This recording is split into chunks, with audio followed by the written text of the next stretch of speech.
This is a special, special hospital. Medically speaking, RWJ Rahway is tops. But the real story here is the heart that lives inside every one of our caregivers. I'm Kirk Tice, and these are our hospital stories. Let's call this story It's the Thought That Counts. It involves two members of our team, Diane Michael and Paul Minona.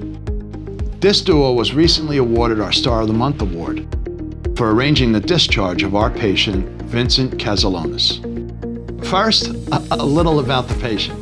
Definitely not a warm and fuzzy kind of guy. He's cranky, he's crabby. Because of his physical needs and his mental needs. He was non-compliant with the medications that he was given. We did keep him from signing out against medical advice several times. Vincent made life very difficult for the staff on the floor. Nurse.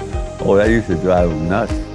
This patient knew what he wanted, and that was it. Just wants to leave, just wants to go home. I said, well, if they think they're gonna move me, they're gonna have a hell of a time.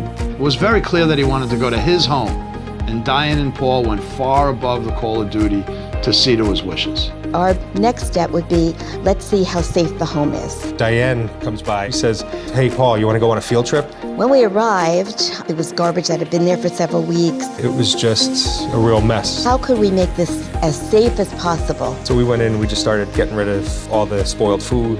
I don't know how he was getting up from the floor. And there was flies in the food. And Dishes in the sink. this was way above and beyond. Commode had not been emptied for several weeks. Soda bottles, Pepsi bottles with urine in it. And we probably had 2 huge garbage cans full of trash that I brought out to the curb for him. From there, we kind of put a plan together and said, listen, you want to go home? We're going to get you home, but we want to get you home as safely as we can. That's why they won their award. But that's not the magic of the story. Yet with all of their caring, creative thinking, utilization of resources, none of it actually worked out.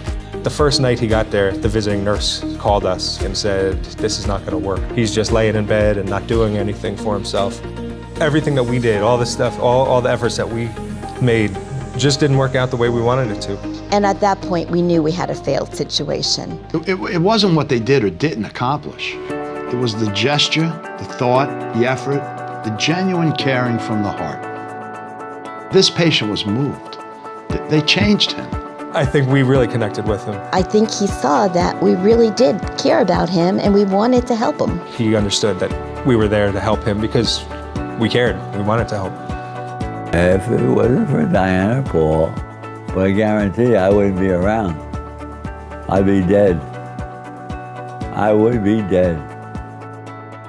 I'd love to take credit for the countless successes of this hospital, but I can't. I'm nothing without these amazing people.